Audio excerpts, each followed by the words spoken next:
Good evening, everyone. Welcome to the webinar organized by A3T titled Asia Pacific and Civil Society Movement um, from Free from Democratic and Leading to Autocratic. And my name is Janelle, and I'm the moderator for this particular webinar. So without further ado, I'll go straight into the context of the webinar, which essentially would like to explore the changes or rather trends in democracy and human rights, especially relating to freedom of peaceful assembly and association and expression within the Southeast Asian region, especially in light of trends of authoritarianism that we see within countries within the region, with examples including Thailand, Indonesia, and more. So without further ado, I'd like to introduce our very esteemed three speakers today, and I will introduce them in the order that they will present their presentations. So the speakers that we have today are Hans Giovanni, who is the researcher from Contrast, followed by Pimsiri Muk Petranamrot, who is a human rights activist and freedom of expression advocate from Thailand. And lastly, Mr. Rajavelu Karunanithy, who is the Asia Advocacy and Campaign Officer from Civicus. Before I pass the floor to the respective speakers, just let everyone know that each speaker would generally have around 7 to 10 minutes of presentation, and this will be followed by a Q&A. So without further ado, I would like to invite Hans from Contrast to take the floor. Hans, the floor is yours. Hi, Jarno. Am I audible? Yes, you are. Okay, so I'll be starting my presentations regarding the committee asked me to talk about three things actually. Firstly, on the cases of the examples of civil rights infringements in forms of the violations of freedom of peaceful assembly and freedom of expression. Secondly, I will talk about Indonesian repressive laws and our projection after the general election, because Indonesia has just currently have general elections back in February 2024. So in the next maximum 10 minutes, I will talk about those three things. Let me start. I will talk about civil liberties violations and its relations with government development agenda. Why then I put the context of government development agenda here? Because from our monitoring, from contrast monitoring, we found that there are like um, the most cases of civil rights infringements of the violations of freedom of peaceful assembly and freedom of peaceful expressions happens in relations with the protest against government development agenda. For your context, Indonesian government currently have a very massive mega development projects all over Indonesia, from the most eastern part to the most western part of Indonesia, with many like the examples of this development agenda, including but not limited to, like mining industry, to energy industry like geothermal industry, also like nickel industry, and several development in a very large scale complex project. That's why I would like to put the context of government development agenda into our discussions. Moving on, Nadine.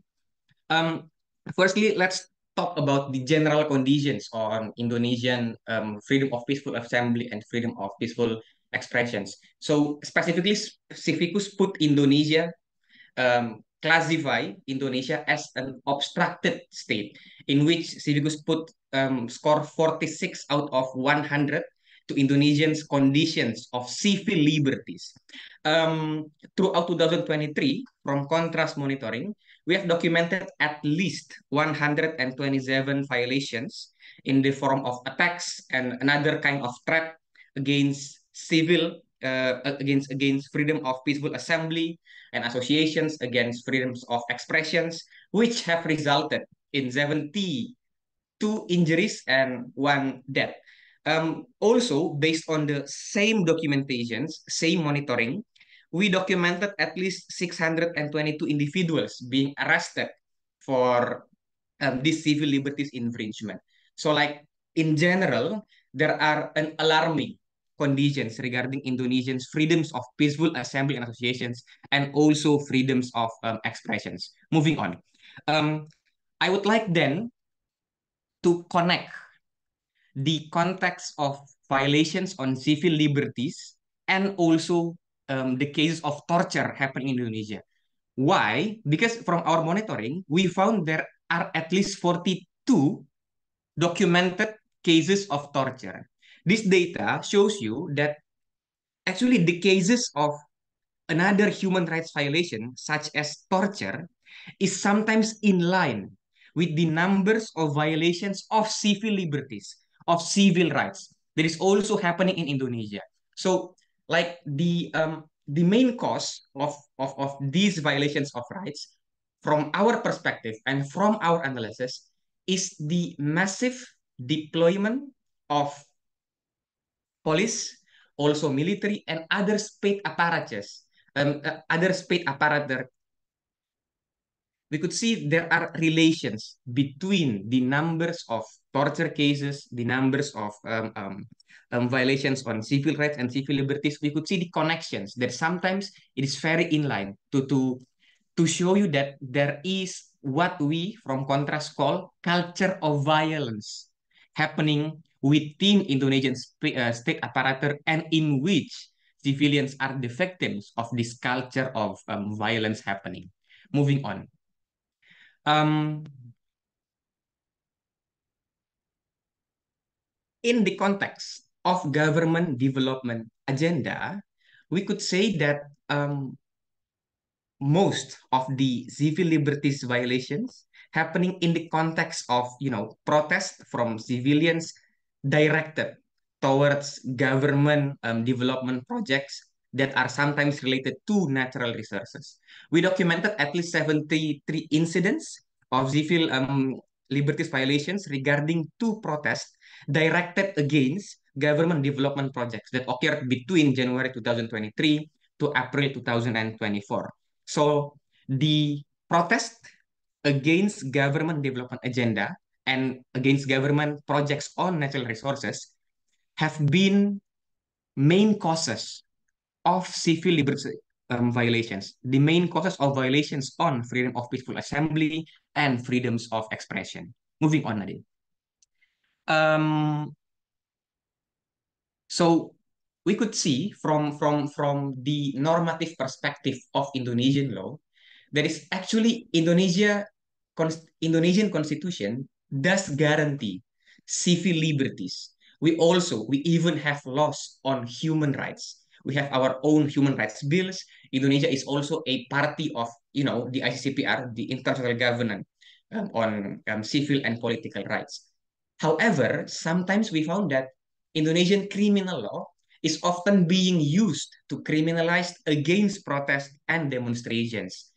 Moreover, Indonesia has recently enacted a new criminal code that includes many provisions, many articles regarding criminal offense against public order. We are very, um, actually, this is very alarming.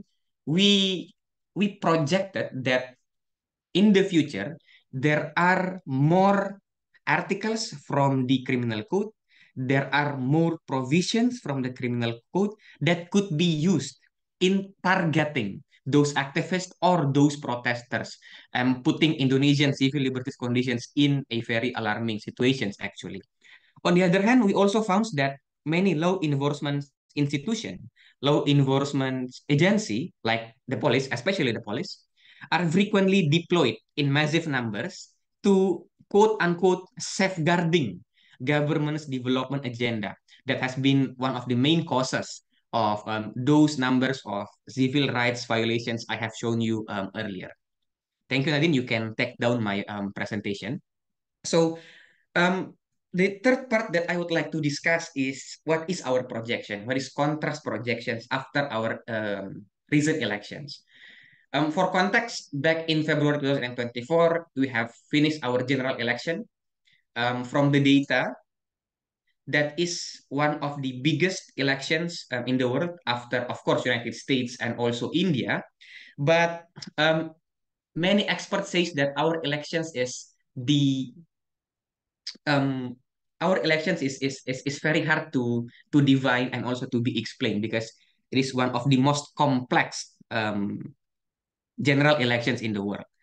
The context is that elections have ended, and as the result, we have not we actually the people of Indonesia mostly has voted for Prabowo as the new president of Indonesia. For context, Prabowo is an alleged human rights violators back in 1998. He was the alleged perpetrators of several enforced disappearances cases happening in back in 1997 and 1998.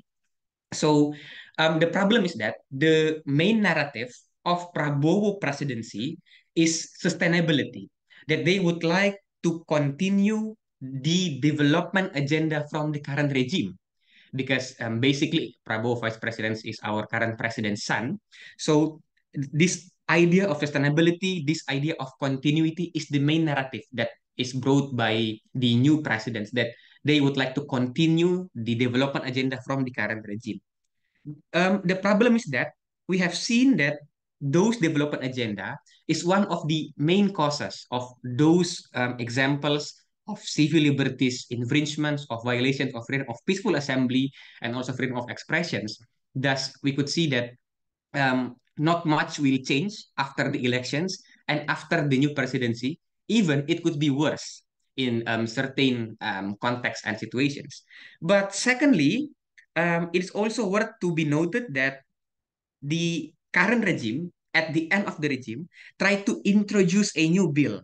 Like, for example, the new broadcasting bill that will limit investigative journalism, and also several bills like the new police bill. They introduced the new police bill, the new law on police, in which one of the provisions in that new police bill is the authority of the police to safeguard cyberspace of the civil society. So they will give more authority to the police to safeguarding the cyberspace.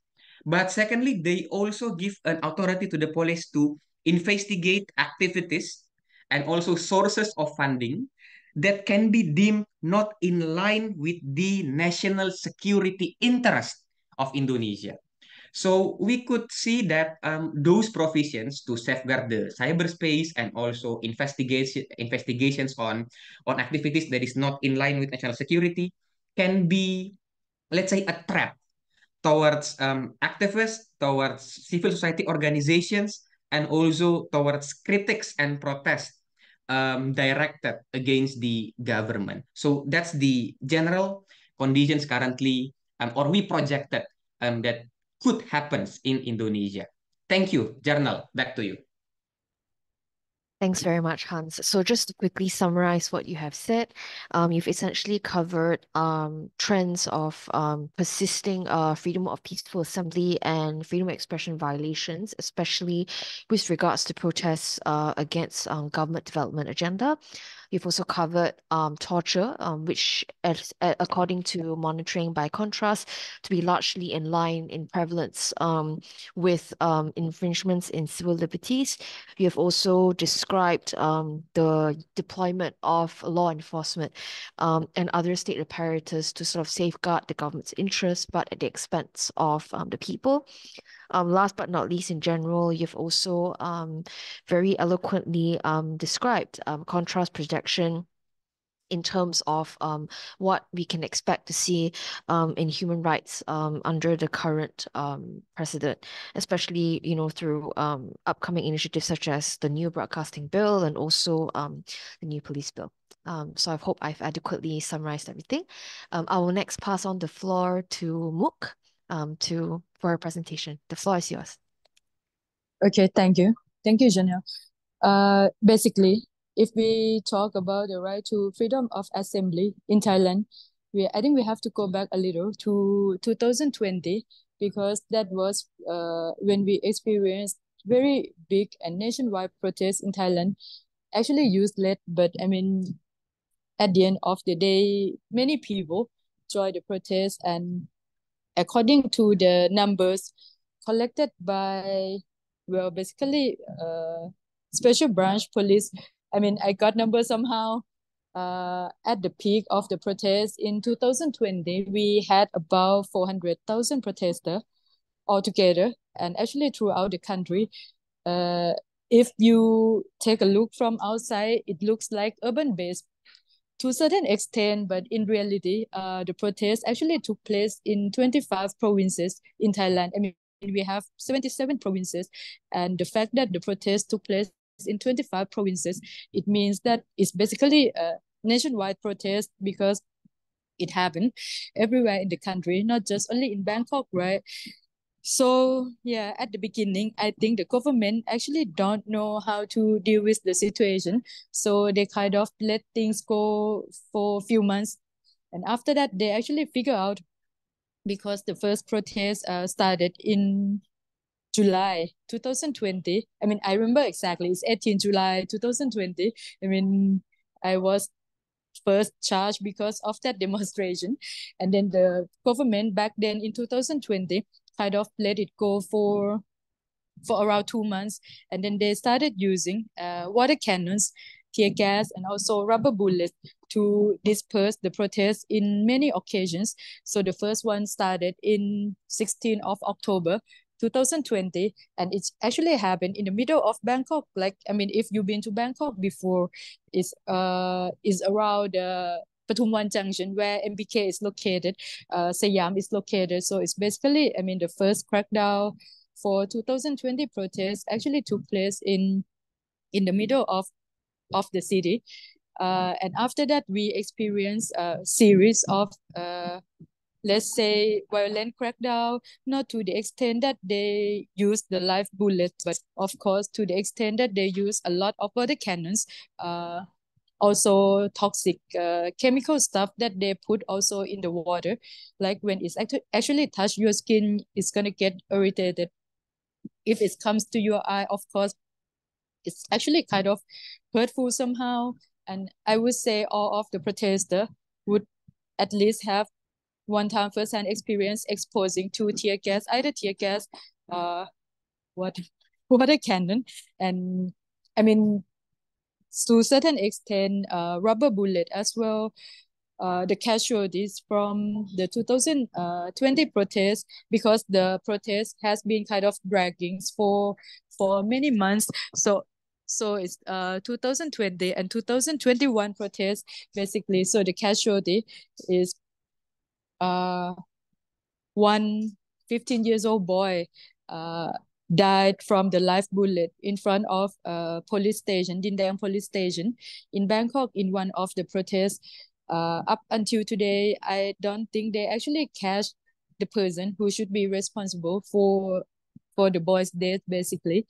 And one 61 years old man uh, got shot by rubber bullet at the blank point on his head. He didn't die on the spot, but he was kind of in coma for around 2-3 months, and then he passed away later. So basically, the casualties from the 2020 and 2021 protests, actually two people, and at least three people lost their eyes. One of their eyes from the use of tear gas and rubber bullet.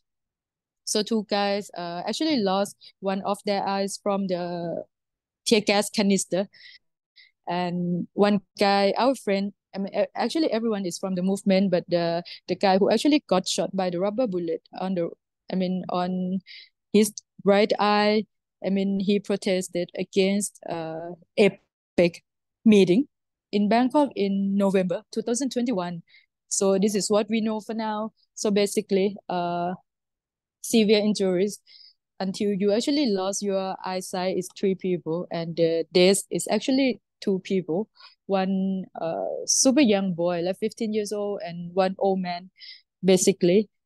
And up until today, I don't think any of these cases get someone who's supposed to held responsible criminally.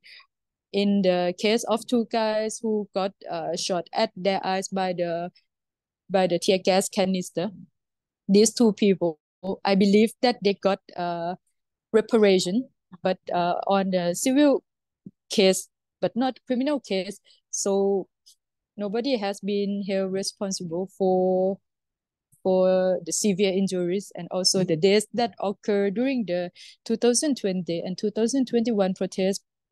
Let's put it this way.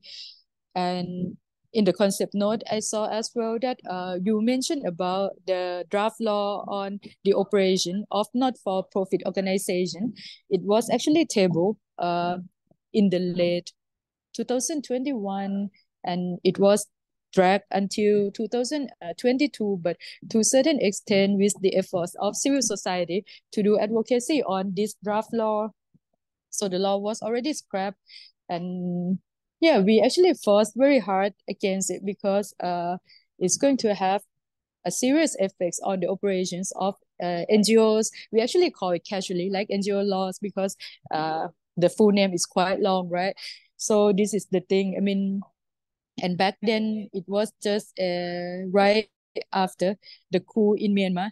So of course, I mean, Thailand hosts a lot of friends, I mean, from Myanmar because of the situation that happened, I mean, in the neighboring country.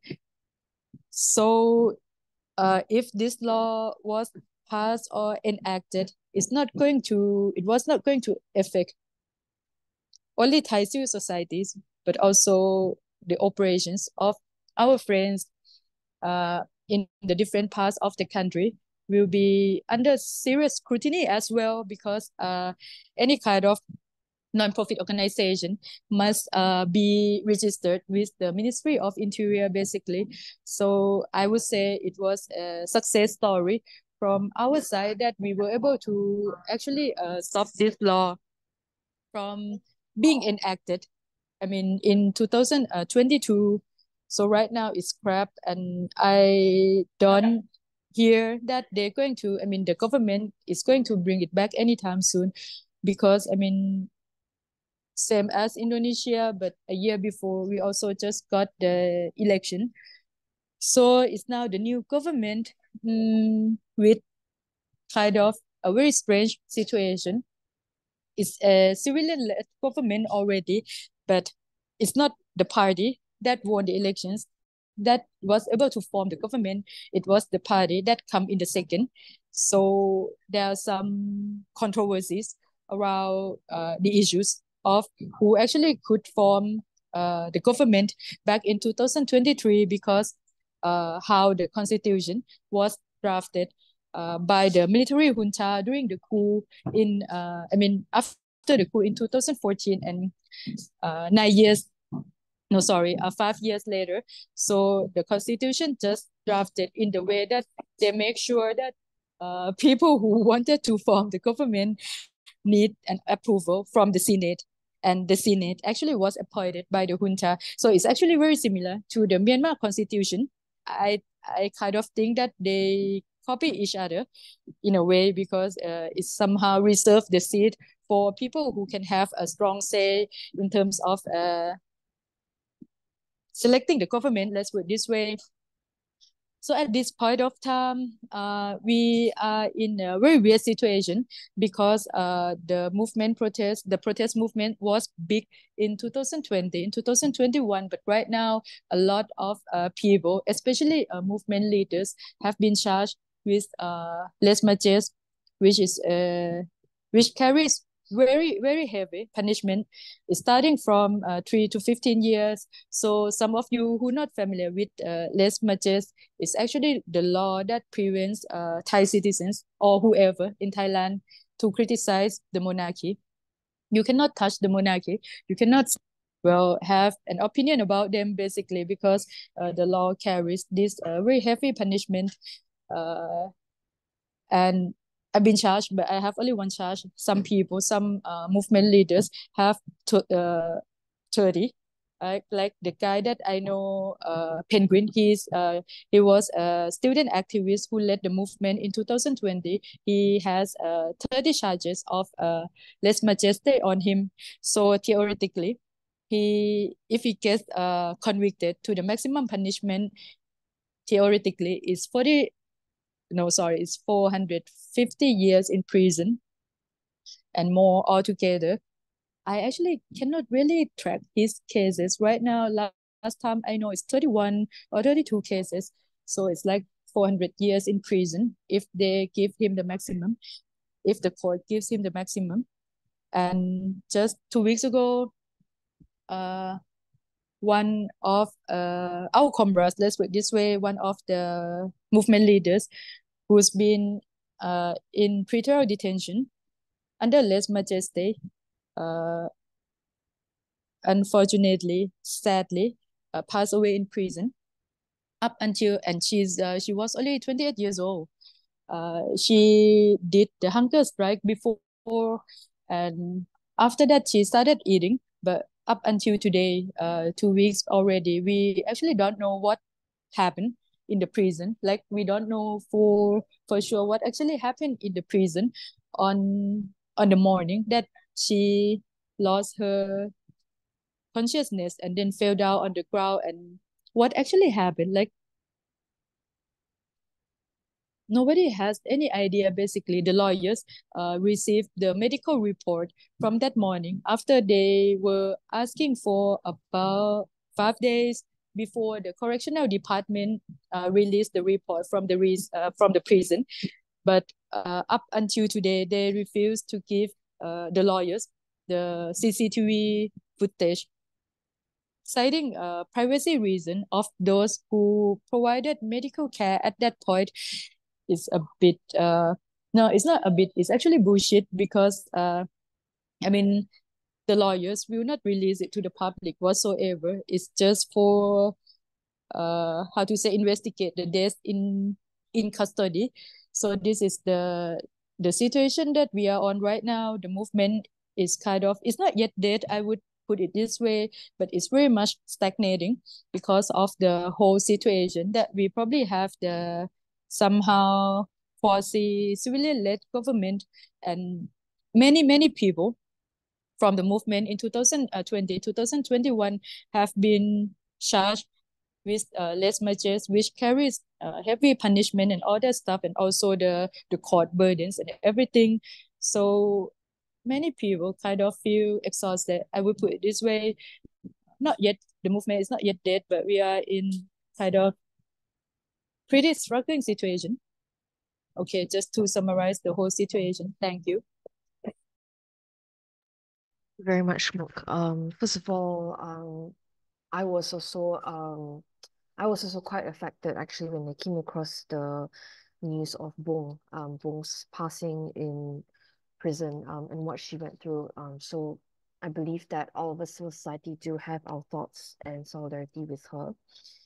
But thank you for sharing, especially, on your experience, and what you've seen in 2020, 2021, especially about the protests across the country. I mean, 400,000, it's for me, it's still a while, just so you know. I mean, to mobilize 400,000 in Malaysia is probably not easy. But it's incredible, honestly. And thank you for sharing as well, about what your comrades have gone through. So the casualties that you've seen, what some of your colleagues went through, having some of them having lost their eyes, one or both, and also the lack of accountability in general, in response to what they have experienced.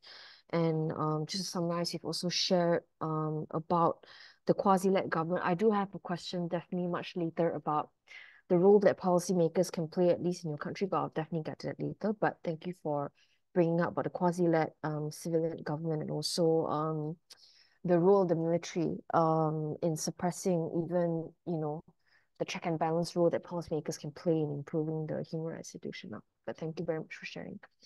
Last but not least, I would pass the floor to Raja Velu to present. Go ahead. Thank you. Thank you, Juni. Hi, everyone. I'd like to begin my presentation with sharing some key trends on civic space in Asia, especially with respect to, right to peaceful assembly. The data I present are from Civicus Monitor, which is our research initiative to track restrictions to civic space globally. Through the monitoring, we rate countries on the civic space situation to 5 categories, which are open, narrow, obstructed, repressed, and closed. Almost a third of the world's population now lives in countries with closed civic space. Today, just 2% of the world's population enjoys the freedom to associate, demonstrate, and express dissent without any significant constraints. Concerningly, in Asia, the closed category has grown this year from 7 to 8 countries. Taiwan remains the only country in Asia that is rated open. In the Pacific, the situation is a bit better. comparatively, with 7 countries rated open. So I think given that the topic of this webinar, far from democratic and leading to autocratic, is very much relevant and true. From our reports, we identified top 5 restrictions to civic space, from which detention of protesters ranked the third. The right to peaceful assembly is usually exercised when other rights are being violated.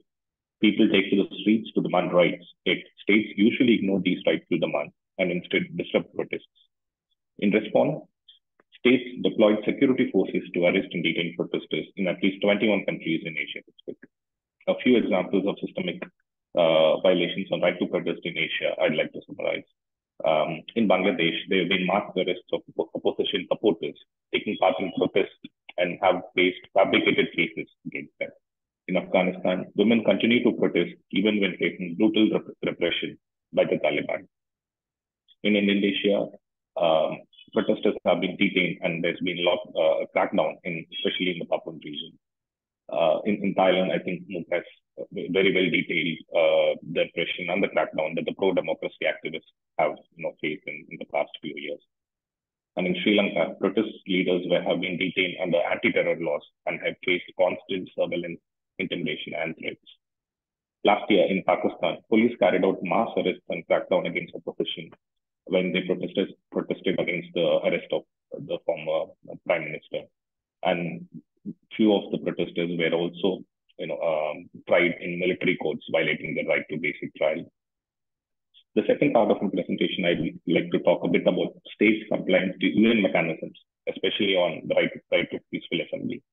As we all know, the mandate of the UN Special Rapporteur on the rights to freedom of assembly and of association. The Special Rapporteur can send communications and allegations letter to the states on alleged violations. But most of the times, the states do not respond, and even if they respond, they basically defend their actions. Recent times, we have also seen increased trend in the UPR process, where states do not accept key recommendations on civic space, but only note them, which highlights their reluctance in improving the human rights situation.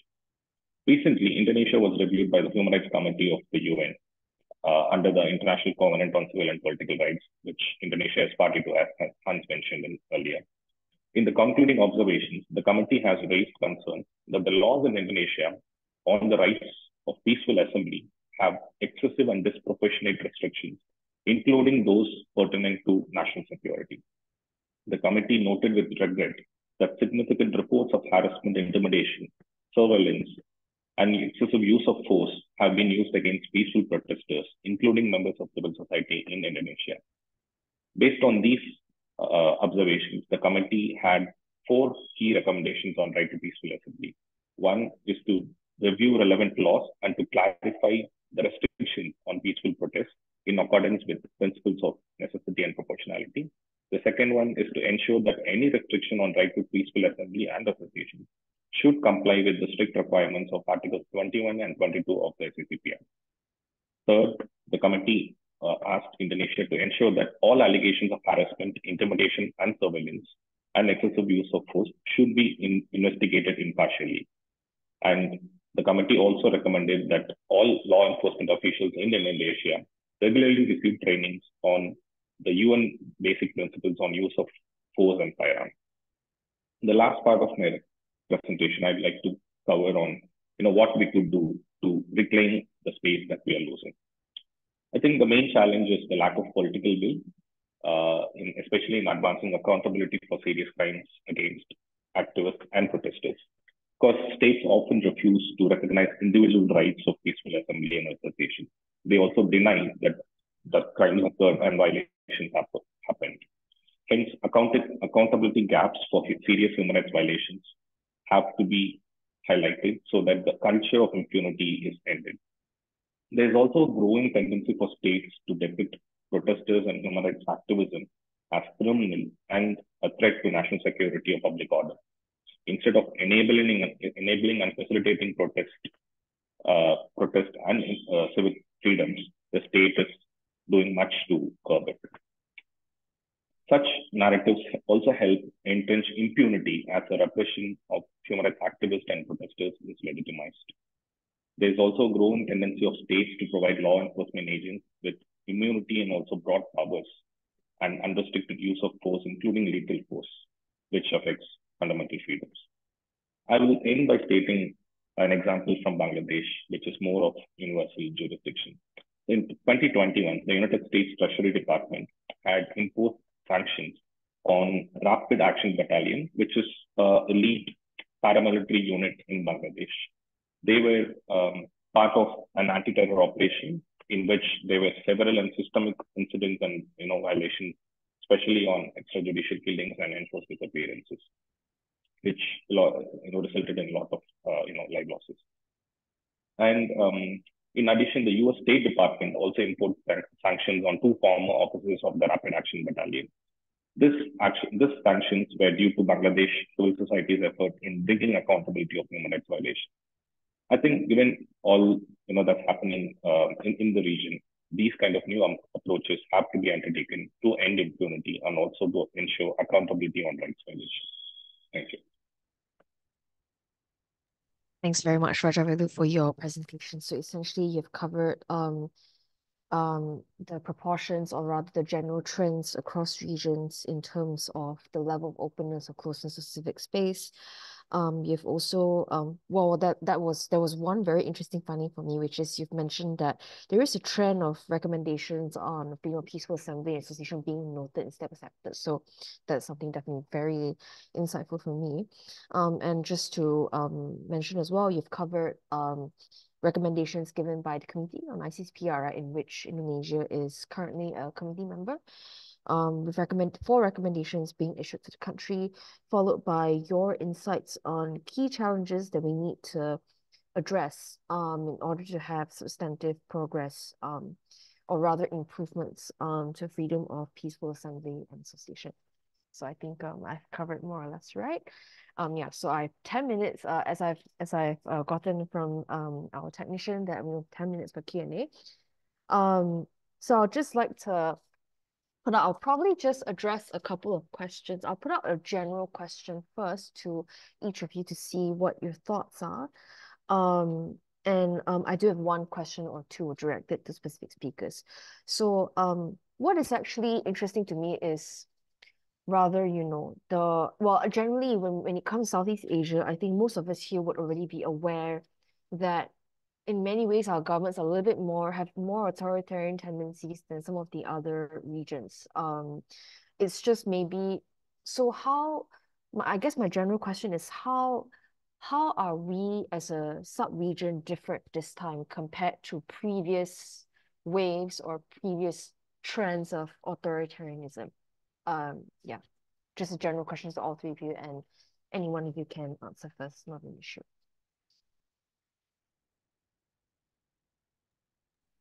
Who would like to maybe I can start. Sure. Go ahead. So I think on the regional thing also, I mean, given all these challenges, it's also, it's pretty much that we have, regional network, I mean, regional law, regional standards to protect, right to peaceful assembly.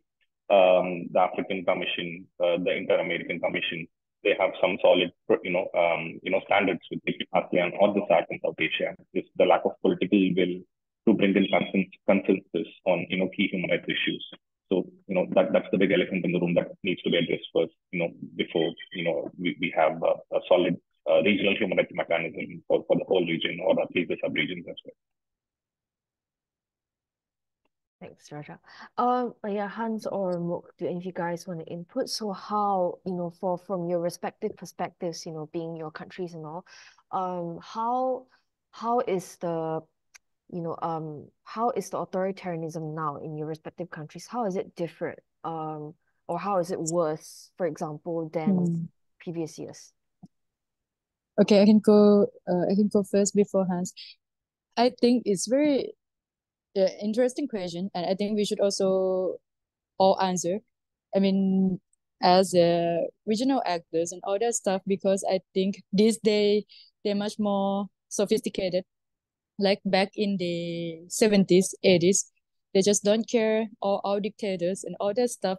But right now, they know exactly that even if they want to grab power politically, economically, socially, it's gonna be less contested if they come through elections.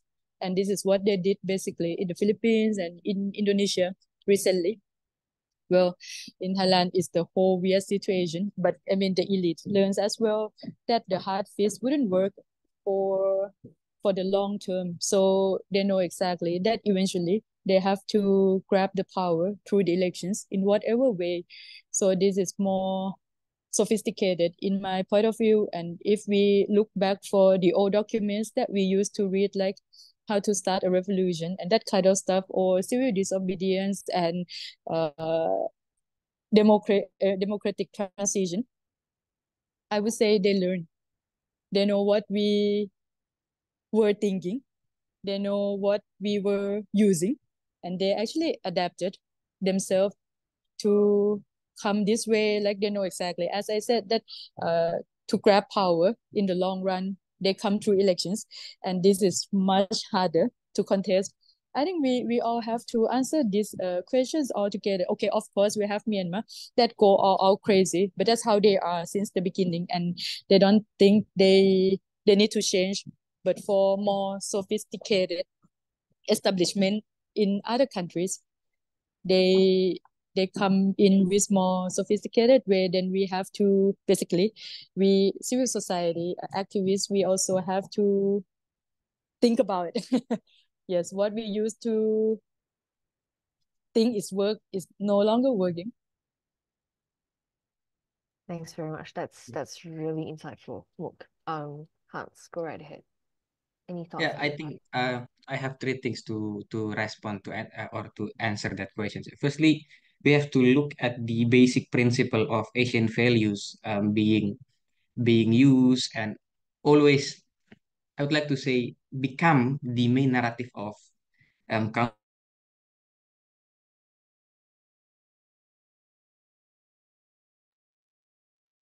Oh, I think you might have a on sorry, test. Hans. You might need to repeat what you said because just now you got cut off.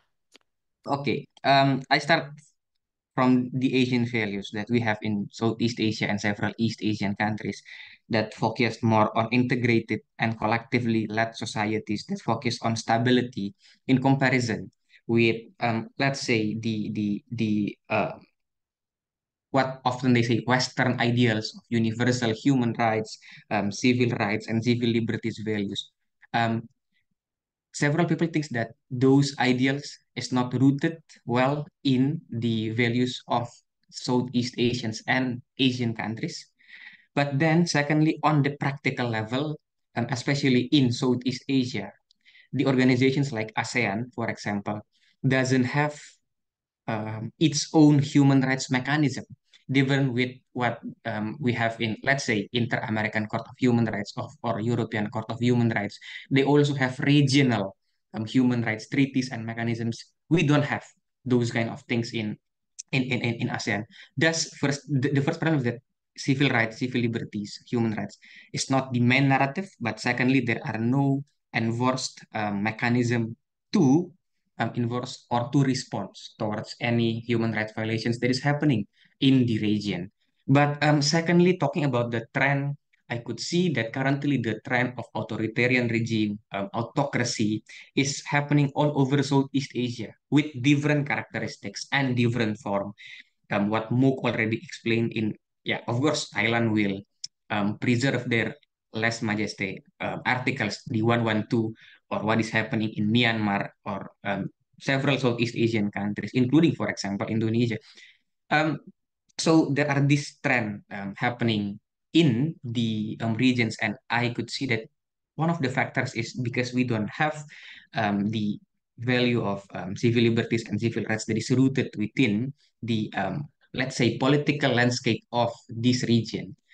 But thirdly, specifically talking about Indonesia, to answer general questions, I could see Indonesia case is a bit quote unquote unique and quite different from another Asian countries because there is a shift between civil led government towards a more authoritarian government. From our reformations, Indonesia have its reformations back in 1998. Then there are several civilian leaders, and also we have our current president. At the beginning, our current president will gain support from most of civil society organizations, most of human rights activists, for examples. But I don't know. At the end of the day, there are this shift of paradigm. Maybe because the current government would, the main perspective that they use is stability, developmentalism, economic development, political stability. Thus, it doesn't give any room for the discourse of human rights, of civil liberties anymore. Maybe because they could see that, oh, in their perspective, talking about human rights, giving the discourse of human rights and civil rights in the political landscape will create instability from their point of view, of course. So I think there is a shift in Indonesia's current political landscape. It become more authoritarian in several instances, and human rights doesn't become the or doesn't have any place in the political discourse anymore. Lastly, I think what Raja Fellow from Civicus has said previously is very true, in which there are many problems in Indonesia, from the impunity towards the infringements of rights, from the enactment of new laws, the enactment of new criminal code that that we could see from the concluding observations of the Human Rights Committee, right? But finally, quote unquote, finally, at the beginning of his presidency, our current president would he promised to conduct a thorough investigations towards human rights violations, past human rights violations. He promised us that there will be a better civil liberties condition in Indonesia, but at the end of the day, it doesn't happen at all. So that's why I see there is this shift of paradigm.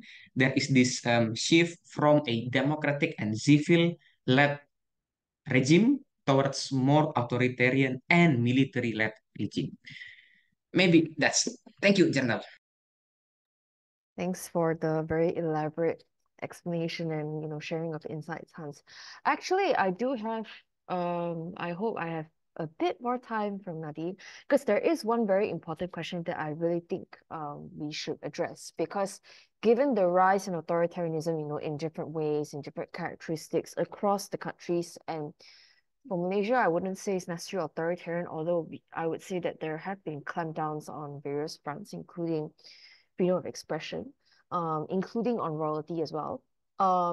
But I guess that's where we have to question the role of, because Hans, you brought up that we don't have enforcing, like effective enforcing regional human rights instruments, like how we see in, like in the Inter-American Commission on Human Rights, for example, or the European Commission on Human Rights, right? We have ICHR, but it's not really functioning well in that sense, and they don't exactly have enforcement powers, rather. But I guess that's where we also have to ask the question of, for example, where do we foresee the role of our respective national human rights institutions? Like, where do we foresee them coming in right now in light of the trends that we see? And secondly, what role can they play in helping to address this situation? So the question goes out to all three of you. Feel free to take this up. Yeah, I think I can start to answer that questions on our national human rights institutions and also national human rights mechanism. For context in Indonesia, we do have a lot of related human rights institutions, from the national human rights institutions, the commissions against violence against women, and the commissions on the rights of children, commissions on the rights of people with disability, and also we have this commissions on the protections of victim. So yeah, there are a lot of we have a lot of national organizations in relations to human rights. But the problem is that, one, the commissioners of these national human rights institutions are elected from a political process. There is this set of political process that they should pass in House of Representative. They should get the, let's say, approval from the government or from the president, to be specific. So there is this political process that sometime from this political process, I have to say maybe a bit disappointing result in the elections of the member of several national human rights institutions, because there is this political process to begin with to become the member of national human rights institutions. But second problem is that the law doesn't give them many authority in relations to promoting and protecting and guaranteeing civil rights, civil liberties, or another human rights implementations. So yes, we do have national human rights institutions, but the law doesn't give them much room and also much authority in enforcing human rights standards in Indonesia. The third problem is that sometimes they should follow the agenda of the government in implementing their respective programs. Like for example, the current agenda of the government will be focused on the promotions of the right on people with disability and also children. I didn't say that those rights aren't important, but I think if our national human institutions should only follow the programs made by the government, then at the end of the day, they will not become independent in determining which area of rights that they should promote or safeguard.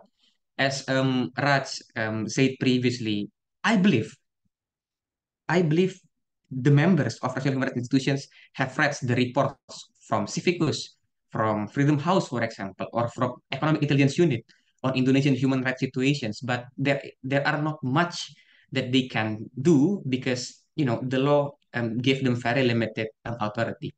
Lastly, what do we hope actually? Actually, from um, civil society organizations' perspective, we hope them to be more active in using their role as, let's say, investigators of human rights violations and also giving recommendations towards the government on the current human rights and civil liberty situations in Indonesia. But the problem is that even if they finish their investigation and they give their recommendation, there are still, political process that should be settled after the process in our national human rights investigations. There will be next step of process in which it will involve the House of Representatives, it will involve our general attorney, it will involve the team that is approved by Indonesian president. So even if they do the investigations, they do the recommendations that they should do, that should be done by them. But at the end of the day, it will depend on the government and also the political process happening in House of Representatives. And since human rights is not their main, let's say, it's not their main goal, it's not the main discourse that they would like to do, I don't think not much. There are not much that national human rights institutions could do about the current situations. Thanks very much, Hans, for sharing. Mook, would you like to share a little bit about Okay. Thailand's? Yeah. Okay, just to kind of summarize the idea a little, I think the idea of a National Human Rights Commission in general started in 1993 in Vienna Conference on Human Rights. I wasn't there, of course, I was still a kid, but I believe some of our senior comrades were there. So the idea to have basically national human rights institution in each country is to basically localize the human rights. I think it's actually a very cool idea at the beginning to begin with, like it's kind of post-colonial idea and all that stuff, not that you have your own national human rights that fits your own context. But the thing is, Hans said it already, and he said it well. Like when you actually want to localize it, it's also about political will of the government as well in each country. And even if we got the selection process that we were probably happy, but after the political situation changed, I remember I saw CHR in the Philippines struggling during Duterte because the CHR in the Philippines back then was appointed during Liberal Party government led by Noynoy Aquino, and after that Duterte won the elections. So they were really struggling. So to certain and to talk about it, Myanmar. I mean, they also have National Human Rights Commission established in 2011.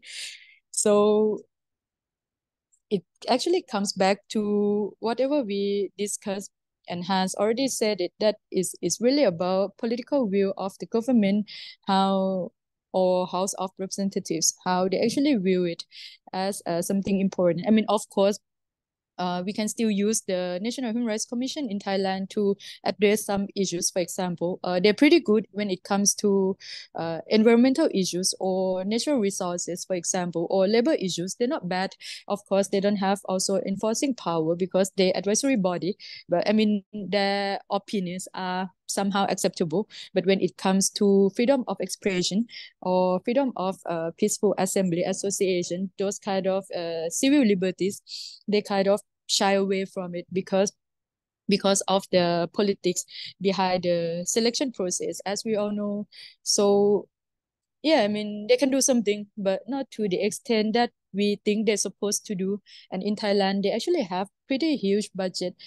Their budget is around 10 million USD per year. Not small at all.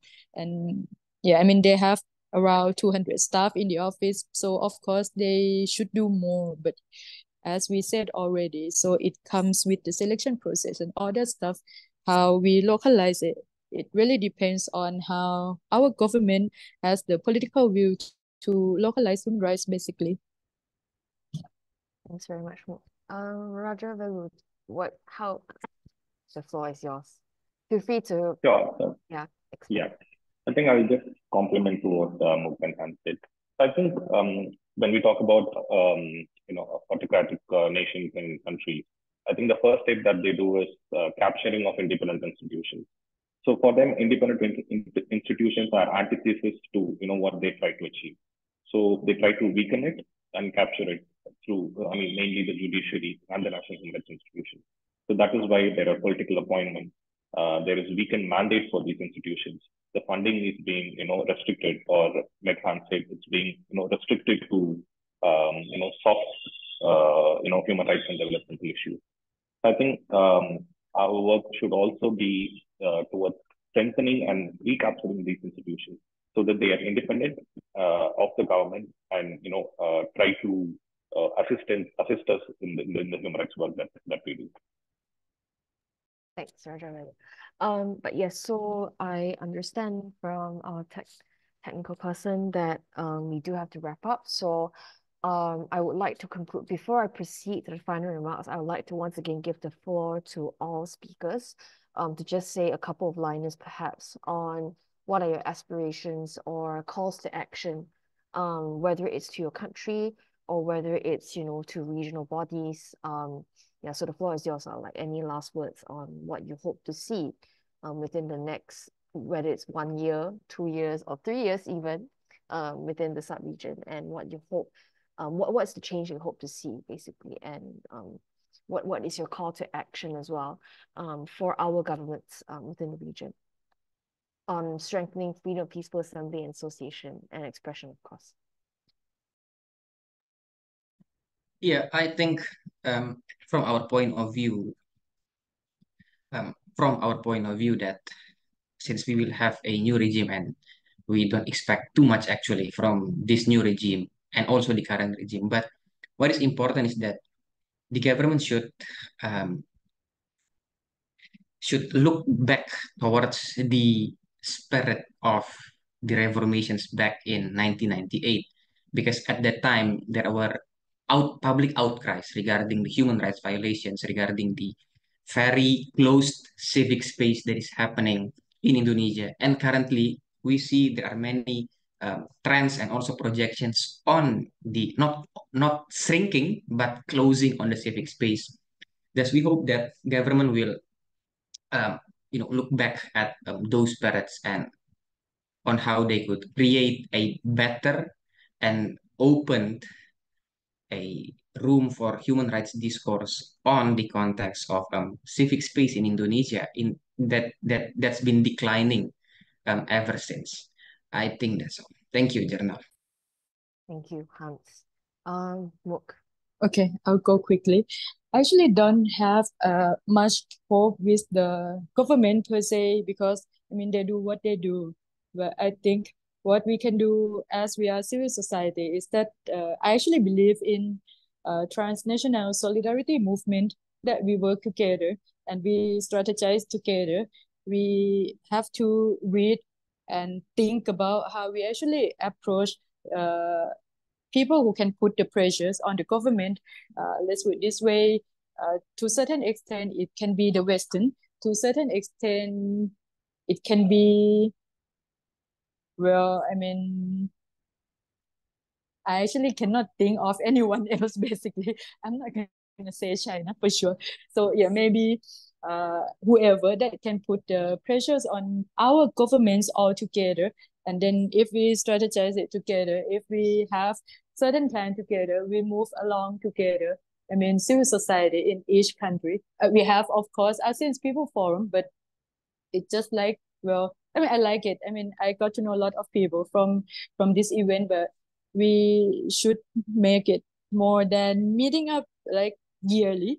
Like, let's come up with something that we can kind of use it as a, well, basically kind of a spearhead strategy, that kind of stuff together, maybe in the next 2, 3 years. And this is just my point of view. Thank you. Thank you, Mook. Rajavel. Okay. I think the way to reclaim the space that we are losing, be it right to protest or speak freely, is very much at the fight has to be at the national level, and it has been at the national level. And wherever possible, it's using international community as allies in recovering these spaces is very essential. So I'll just stop it with that. Thank you. Thank you, Rajavelu. So I think, yeah, this concludes pretty much our webinar. And before we end everything, I would like to give the floor to Ms. Safina Maulida, who is the program manager for from the Initiatives for International Dialogue, to say a few words. Ms. Safina.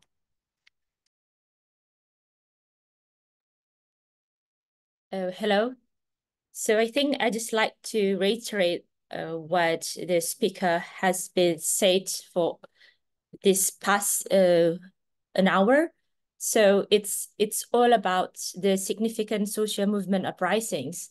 And for example, in the East Asia, the range from the sunflower movements in Taiwan and umbrella movements in Hong Kong in 2014, and the silk movements in 2015 in Japan, the candlelight demonstration in South Korea in 2016, and the anti-ELAP demonstration in Hong Kong in 2019, and which was likely the largest protest movements by the proportions of the populations in modern history, and the White Paper movement in China in 2022.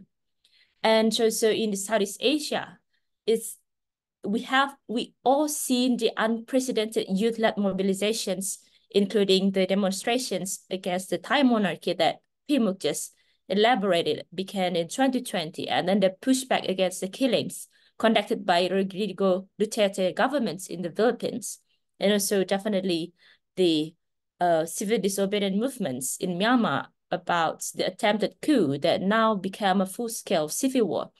And I would like to, could you imagine Asia without our civic spaces, our freedom of assembly, with all the peace builder coming together on the street? Because I can't imagine that. And what is exactly seen is the effort of the securitizations. And this is the things that we face from day to day, and almost a decade about the securitizations, which is also impact the efforts and the image of the impunity that has been happenings to all of our governments, to the things like for everything like about the state violence too. And then after the immune to impunity, we also feel about the chilling effect of the CSO of our activist groups and organizers, and also the peace builder. And this chilling effect is actually what scares us more, especially the youth activists.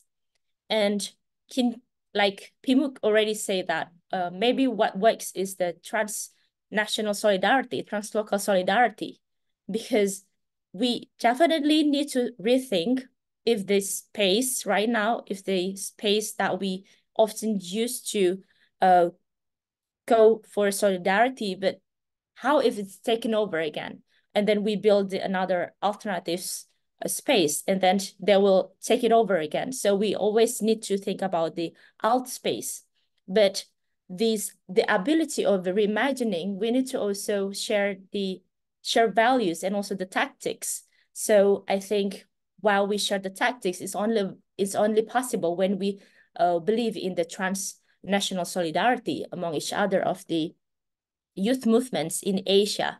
So maybe rather than having a closing statement, maybe I want to invite everyone to questioning ourselves and our organizations, how we organize people, how we organize all the youth.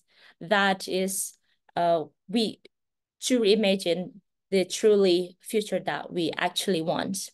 And also by that, we also realize the effort of securitizations, and then the uprising movement is also go hand in hand with the rise of authorizations.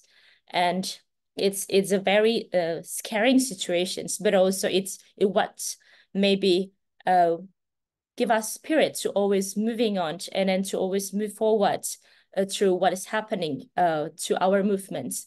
And we also realize that all the states that do the violence, they make alliance to each other. In Asia, I think it's obvious. So we as a civil society also need to holding hands together and make alliance among us. But then what is so important to understand it is about like the state's violence, and then the efforts of the securitizations, and then the state apparatus making a list of violence.